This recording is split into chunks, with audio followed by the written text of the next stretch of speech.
नमस्कार साथियों, IC38 online classes के YouTube चैनल पर आपका स्वागत है। मैं इंश्योरेंस व IC38 ट्रेनर विनीत तंवर आपके लिए इस वीडियो में लेकर आया हूं IC38 जीवन बीमा एजेंट एग्जाम के 101 नवीनतम अति महत्वपूर्ण प्रश्न उत्तर, और यह वीडियो का प्रथम भाग है। साथियों, ये प्रश्न लगभग हर एग्जाम सेट में पूछे जाते हैं। इन प्रश्नों को देखने व याद करने से पहले आप सभी से निवेदन है कि चैनल को सब्सक्राइब जरूर कर लें, जिससे निरंतर आप तक इंश्योरेंस व IC38 से जुड़े महत्वपूर्ण वीडियो पहुंचते रहें। तो आइए इन 101 महत्वपूर्ण प्रश्नों को समझते व याद करते हैं।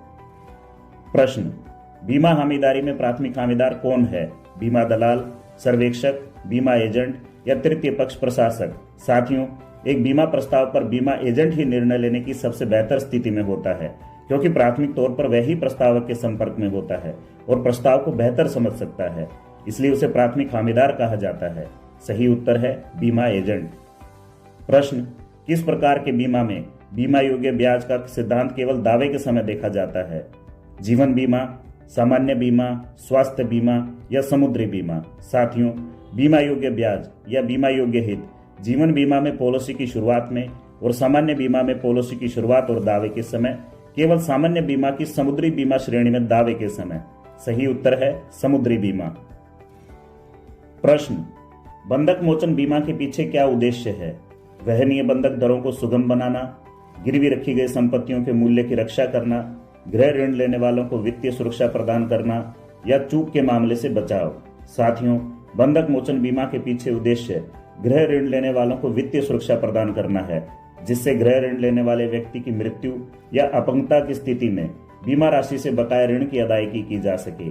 सही उत्तर है गृह ऋण लेने वालों को वित्तीय सुरक्षा प्रदान करना। प्रश्न: घटते हुए सावधि बीमा के लिए निम्नलिखित में से कौन सा कथन सही है? पहला कथन: प्रीमियम पूरी अवधि के दौरान स्थिर रहता है। दूसरा कथन: बकाया ऋण घटने पर बीमित राशि घट जाती है। साथियों, घटते हुए सावधि बीमा या बंधक मोचन बीमा में निर्धारित प्रीमियम पूरी अवधि के दौरान स्थिर रहता है, और जैसे जैसे ऋण लेने वाला व्यक्ति ऋण किस्तों की अदायगी करता जाएगा, वैसे वैसे बीमित राशि घटती जाएगी। तो यहाँ दोनों ही कथन सही है। सही उत्तर है उपरोक्त दोनों कथन सही है। प्रश्न: दावा जांच पूरी करने के लिए निर्धारित समय सीमा क्या है? 1 महीना, 6 महीने, 1 वर्ष या 2 वर्ष? साथियों, शीघ्र मृत्यु दावा जांच के लिए सर्वेक्षक को 6 महीने की अधिकतम सीमा निर्धारित की जाती है। सही उत्तर है 6 महीने। प्रश्न: ग्राहक संबंध में पहला प्रभाव बनता है? साथियों, ग्राहक संबंध में पहला प्रभाव समय पर होने, दिलचस्पी दिखाने और आत्मविश्वासी होने से बनता है। सही उत्तर है समय पर होने, दिलचस्पी दिखाने और आत्मविश्वासी होने से। प्रश्न: सक्रिय श्रवण में शामिल है? साथियों, सक्रिय श्रवण यानी एक्टिव लिसनिंग में वक्त पर ध्यान देना, कभी कभार सिर हिलाना और मुस्कुराना व प्रतिक्रिया प्रदान करना शामिल है। प्रश्न: एकल और समग्र एजेंट द्वारा परीक्षा पूर्व कितने आवश्यक घंटों का प्रशिक्षण पूरा करना होगा? 25-30, 50-75, 50-100 या 25-50? साथियों, एकल एजेंट यानी जिसके पास जीवन या गैर जीवन दोनों में से एक लाइसेंस है, उसे 50 घंटे का प्रशिक्षण पूरा करना होगा। वह समग्र या संयुक्त अभिकर्ता जिसके पास जीवन और गैर जीवन दोनों के एजेंट के रूप में काम करने का लाइसेंस है, उसे 75 घंटे का प्रशिक्षण पूरा करना होगा। सही उत्तर है 50-75। प्रश्न: इनमें से एक मानक आयु प्रमाण का उदाहरण है? राशन कार्ड, कुंडली, पासपोर्ट या ग्राम पंचायत प्रमाण पत्र? साथियों, इन सभी विकल्पों में से पासपोर्ट एक मानक आयु प्रमाण का उदाहरण है। सही उत्तर है पासपोर्ट। प्रश्न: उन परिस्थितियों को पहचानें जिनके तहत पॉलिसी धारक को एक नियुक्ति नियुक्त करने की आवश्यकता होगी। साथियों, जब बीमित किसी नाबालिग को अपनी पॉलिसी में नॉमिनी बनाता है, उस स्थिति में उसे नियुक्ति नियुक्त करने की आवश्यकता होगी। सही उत्तर है नॉमिनी नाबालिग है। साथियों, IC38 जीवन बीमा एजेंट एग्जाम इतना कठिन एग्जाम नहीं है कि आप उसे पास ना कर सकें, परंतु इतना आसान भी नहीं कि आप बिना पढ़े, बिना तैयारी किए पास कर सकें। आपके जीवन बीमा एजेंट एग्जाम की संपूर्ण व बढ़िया तैयारी के लिए IC38 ऑनलाइन क्लासेस द्वारा स्टडी मटेरियल कॉम्बो तैयार किया गया है, जिसमें आपको 3 फाइल सॉफ्ट कॉपीज में प्रदान की जाएंगी, जिसमें पहली फाइल में 220 अपडेटेड क्वेश्चन आंसर दिए गए हैं, वह दूसरी फाइल में IC38 बुक के शॉर्ट नोट्स जिसमें चैप्टर वाइज सभी महत्वपूर्ण विषयों को बताया गया है, और तीसरी फाइल में पॉकेट नोट्स जिसमें 200 इंपॉर्टेंट पॉइंट्स बताए गए हैं जिनसे संबंधित आपके एग्जाम में अधिकतम प्रश्न पूछे जाते हैं। साथियों, इन फाइल्स को आप अलग अलग या इकट्ठे कॉम्बो के रूप में डिस्क्रिप्शन में दिए गए लिंक से मामूली कीमत अदा कर प्राप्त कर सकते हैं। साथियों, IC38 ऑनलाइन क्लासेस द्वारा आपकी एग्जाम की तैयारी के लिए ऑनलाइन क्लासेस भी प्रदान की जाती हैं, जिसमें आप लाइव ऑनलाइन सेशन के माध्यम से अपने एग्जाम की बेहतर तैयारी कर सकते हैं। अधिक जानकारी के लिए आप 9467670002 पर संपर्क कर सकते हैं। प्रश्न, जिन्होंने मानव जीवन मूल्य की अवधारणा तैयार की। साथियों, मानव जीवन मूल्य की अवधारणा 1920 के दशक में प्रोफेसर ह्यूबनर द्वारा तैयार की गई थी। सही उत्तर है प्रोफेसर ह्यूबनर। प्रश्न, मानव जीवन मूल्य HLV की गणना करते समय 2 कारकों की पहचान करें जिन पर विचार करने की आवश्यकता है। साथियों, प्रोफेसर ह्यूबनर के अनुसार अगर हमें कमाने वाले व्यक्ति की शुद्ध वार्षिक आय और ब्याज दर ज्ञात हो तो हम उसके जीवन का मूल्य पता कर सकते हैं। सही उत्तर है कमाने वाले की शुद्ध वार्षिक आय और ब्याज दर। प्रश्न, वित्तीय नियोजन शुरू करने का सही समय कब है। साथियों, वित्तीय नियोजन या फाइनेंशियल प्लानिंग शुरू करने का सही समय व्यक्ति को पहला वेतन प्राप्त होने पर होता है। सही उत्तर है पहला वेतन। प्रश्न, IGMS के लिए सही विस्तारित रूप चुनें। IGMS integrated grievance management system, जिसको हिंदी में एकीकृत शिकायत प्रबंधन प्रणाली कहा जाता है, IGMS का सही विस्तारित रूप है। सही उत्तर है एकीकृत शिकायत प्रबंधन प्रणाली। प्रश्न, निम्नलिखित में से कौन बीमा शिकायत सूचना का केंद्रीय भंडार है। साथियों, एकीकृत शिकायत प्रबंधन प्रणाली भारतीय बीमा विनियामक एवं विकास प्राधिकरण के लिए शिकायत सूचना का केंद्रीय भंडार है। सही उत्तर है एकीकृत शिकायत प्रबंधन प्रणाली। प्रश्न, राज्य आयोग माल या सेवाओं और मुआवजे की शिकायतों पर विचार करता है। यदि कोई दावा दायर किया गया है तो किस राशि से किस राशि के बीच है। साथियों, उपभोक्ता संरक्षण अधिनियम के तहत जिला फोरम 20 लाख तक, राज्य आयोग 20 लाख से 1 करोड़ तक और राष्ट्रीय आयोग 1 करोड़ से ऊपर अधिकतम कोई सीमा नहीं शिकायतों पर विचार करता है। सही उत्तर है 20 लाख से 1 करोड़। प्रश्न, निम्नलिखित में से किस उपभोक्ता विवाद निवारण एजेंसी के पास राज्य आयोग के ऊपर पर्यवेक्षी अधिकार क्षेत्र है। साथियों, उपभोक्ता संरक्षण अधिनियम के तहत जिला फोरम के ऊपर राज्य आयोग और राज्य आयोग के ऊपर राष्ट्रीय आयोग को पर्यवेक्षी अधिकार क्षेत्र है। सही उत्तर है राष्ट्रीय आयोग। प्रश्न, पॉलिसी दस्तावेज के किस भाग में बीमा लोकपाल का उल्लेख है। साथियों, भारतीय बीमा विनियामक एवं विकास प्राधिकरण द्वारा यह अनिवार्य किया गया है कि पॉलिसी दस्तावेज के अनुसूची भाग में स्थानीय लोकपाल के पते का उल्लेख करना होगा। सही उत्तर है अनुसूची। प्रश्न, सही कथन का चयन करें। पहला, यदि कोई एजेंट अपने ग्राहक के साथ अपना कमीशन साझा करता है जिसने उससे पॉलिसी ली है तो इसमें कोई बुराई नहीं। गलत कथन। दूसरा, एजेंट कमीशन का एक हिस्सा साझा करना आखिरकार एक व्यापार प्रथा है और इसलिए आपत्तिजनक नहीं। गलत कथन।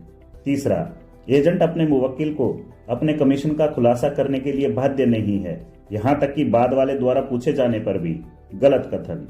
चौथा, ग्राहक की मांग पर एजेंट को अपने संभावित ग्राहक को अपना लाइसेंस दिखाना होता है। सही कथन और सही उत्तर। प्रश्न, बीमा अनुबंध में बीमित व्यक्ति की ओर से क्या प्रतिफल दिया जाता है। साथियों, बीमा अनुबंध में बीमाकर्ता द्वारा प्रदान बीमाकृत राशि के लिए प्रतिफल के रूप में बीमित द्वारा प्रीमियम का भुगतान किया जाता है। सही उत्तर है प्रीमियम। प्रश्न, निम्नलिखित परिदृश्य में मृत्यु के निकटतम कारण का पता लगाएं। अजय घोड़े से गिर जाता है और उसकी पीठ टूट जाती है। वह वहां पानी के कुंड में पड़ा रहता है और निमोनिया से ग्रस्त हो जाता है। वह अस्पताल में भर्ती है और निमोनिया के कारण उसकी मृत्यु हो जाती है। साथियों, निकटतम कारण या आसन कारण का अर्थ है किसी घटना का मूल कारण। तो दिए गए परिदृश्य में घोड़े से गिरना मृत्यु का निकटतम कारण है। सही उत्तर है घोड़े से गिरना। प्रश्न, निम्न में से कौन सा इस तथ्य के लिए सबसे उपयुक्त स्पष्टीकरण है कि वृद्ध लोगों की तुलना में युवा लोगों से कम प्रीमियम लिया जाता है।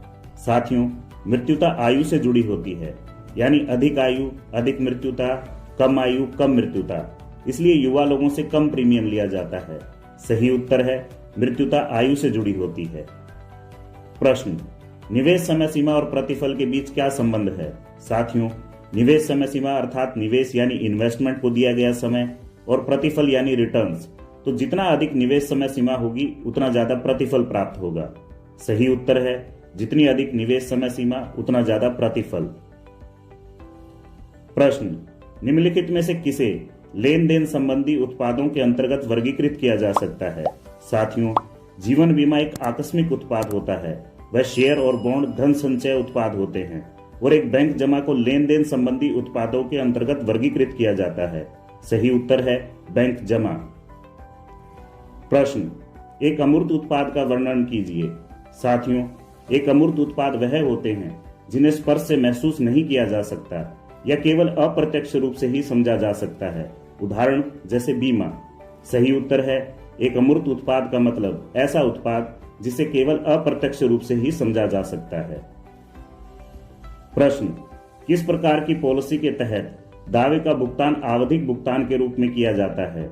साथियों, आवधिक भुगतान यानी पॉलिसी अवधि के दौरान समय समय पर भुगतान, और यह धन वापसी योजनाओं में किया जाता है। सही उत्तर है धन वापसी योजना, मनी बैक पॉलिसी।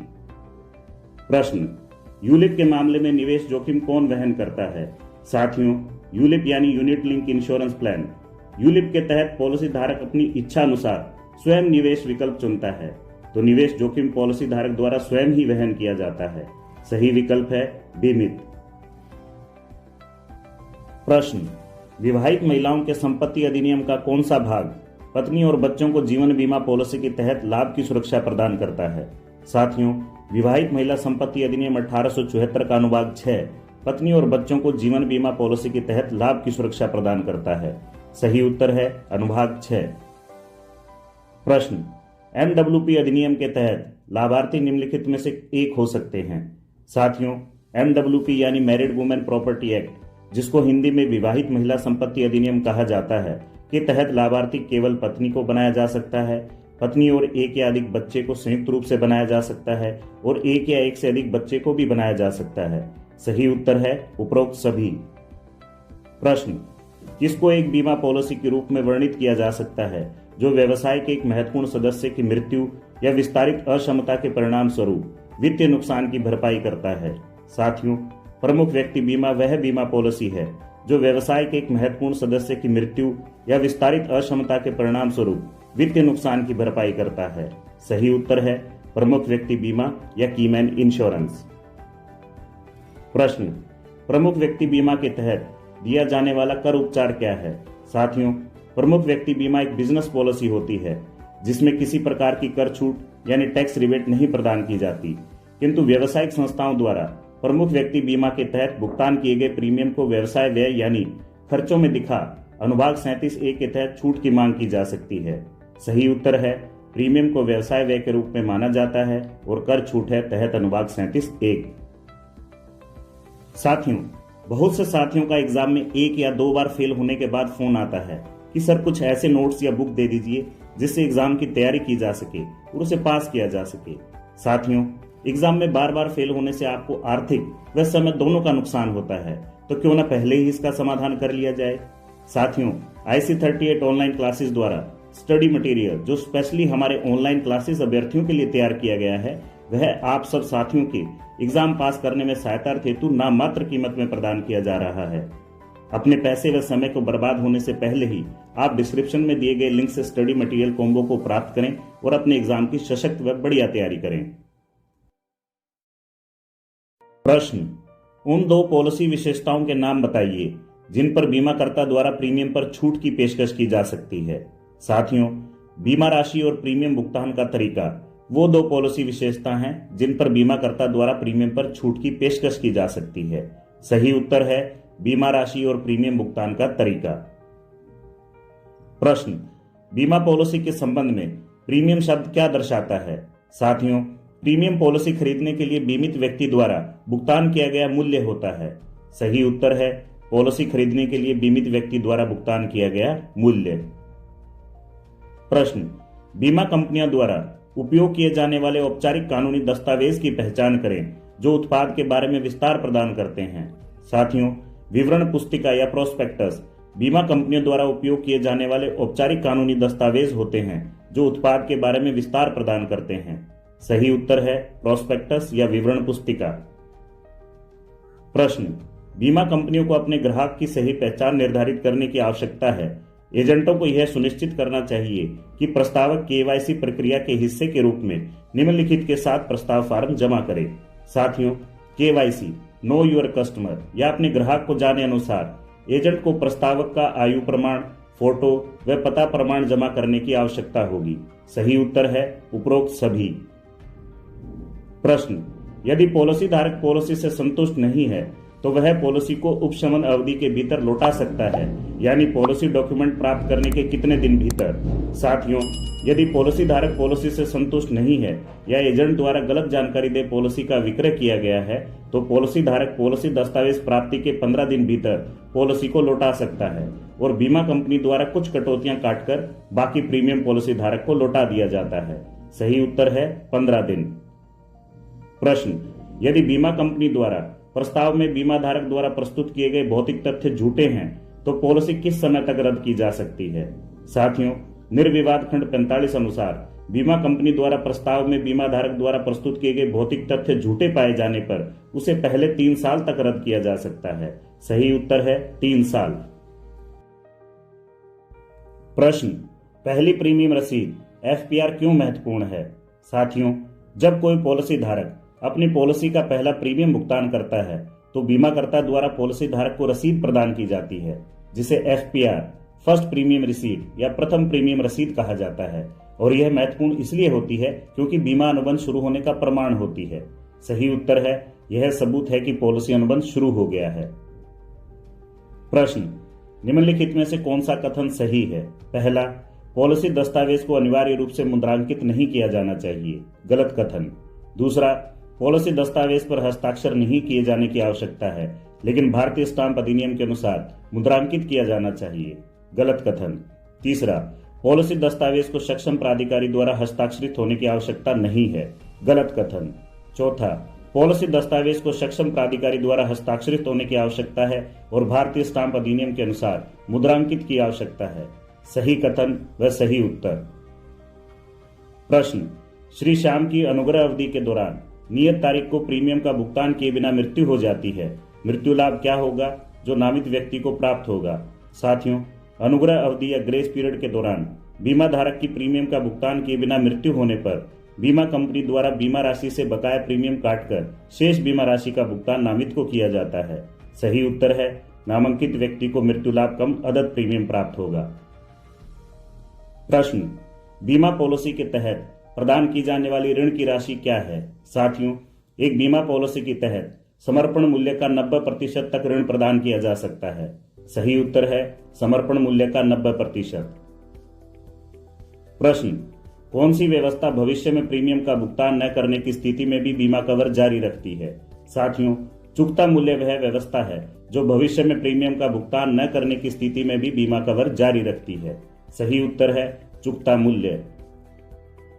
प्रश्न, पॉलिसी शुरू होने की तारीख से 3 साल के भीतर होने वाली मृत्यु का दावा क्या कहलाता है। साथियों, पॉलिसी शुरू होने की तारीख से 3 साल के भीतर होने वाली मृत्यु का दावा शीघ्र मृत्यु दावा या प्रारंभिक मृत्यु दावा कहलाता है। सही उत्तर है शीघ्र मृत्यु दावा। प्रश्न, जहां दावे के प्रसंस्करण में बीमाकर्ता के हिस्से में देरी है, बीमा कंपनी दावा राशि का किस दर पर ब्याज भुगतान करेगी। साथियों, बीमाकर्ता की ओर से दावा भुगतान में देरी होने पर प्रचलित बैंक दर से ऊपर 2% से भुगतान किया जाएगा। सही उत्तर है प्रचलित बैंक दर से ऊपर 2%। प्रश्न, मृत्यु का अनुमान आमतौर पर तब बनाया जाता है जब कोई व्यक्ति कितने वर्षों की विस्तारित अवधि के लिए लापता हो और किसी भी सबूत के अभाव में वह व्यक्ति अभी भी जीवित हो। साथियों, जब कोई व्यक्ति 7 साल से लापता हो तो भारतीय साक्ष्य अधिनियम के तहत उसकी मृत्यु का पूर्व अनुमान बनाया जाता है। सही उत्तर है 7। प्रश्न, स्वास्थ्य बीमा में अस्पताल के संबंध में PPN क्या है। साथियों, PPN यानी प्रेफर्ड प्रोवाइडर नेटवर्क, जिसे हिंदी में पसंदीदा प्रदाता नेटवर्क कहा जाता है। सही उत्तर है पसंदीदा प्रदाता नेटवर्क। प्रश्न, स्वास्थ्य बीमा पॉलिसी में पहले से मौजूद बीमारी के लिए प्रतीक्षा अवधि क्या है। साथियों, पहले से मौजूद बीमारी या प्री एग्जिस्टिंग डिजीज के लिए स्वास्थ्य बीमा पॉलिसी में 4 वर्ष या 48 महीने की प्रतीक्षा अवधि है। सही उत्तर है 4 साल। प्रश्न, टीपी को विस्तारित करें। साथियों, टीपी यानी थर्ड पार्टी एडमिनिस्ट्रेटर, जिसे हिंदी में तृतीय पक्ष प्रबंधक कहा जाता है। सही उत्तर है तृतीय पक्ष प्रबंधक। प्रश्न, निम्न में से कौन सा समूह स्वास्थ्य बीमा पॉलिसी के लिए पात्र नहीं होगा। साथियों, समूह स्वास्थ्य बीमा का लाभ उठाने के उद्देश्य से गठित असंबद्ध व्यक्तियों का समूह स्वास्थ्य बीमा पॉलिसी के लिए पात्र नहीं होगा। सही उत्तर है समूह स्वास्थ्य बीमा का लाभ उठाने के उद्देश्य से गठित असंबद्ध व्यक्तियों का समूह। प्रश्न, दुर्घटना के कारण अचानक मृत्यु या अपंगता के परिणाम स्वरूप होने वाली वित्तीय हानियों से बीमित व्यक्ति को कौन सा बीमा सुरक्षा प्रदान करता है। साथियों, पर्सनल एक्सीडेंट इंश्योरेंस या व्यक्तिगत दुर्घटना बीमा दुर्घटना के कारण बीमित व्यक्ति की अचानक मृत्यु या अपंगता के परिणाम स्वरूप होने वाली हानियों से सुरक्षा प्रदान करता है। सही उत्तर है व्यक्तिगत दुर्घटना। साथियों, आपके मित्र व साथी विनीत तंवर की हौसला अफजाई हेतु चैनल को सब्सक्राइब करना न भूलें। अगर आपको यह वीडियो पसंद आया हो तो लाइक करें और कमेंट सेक्शन में अपने विचार जरूर शेयर करें। साथियों, वीडियो का दूसरा भाग भी जल्द आपकी सेवा में प्रस्तुत करूंगा। धन्यवाद। नमस्कार।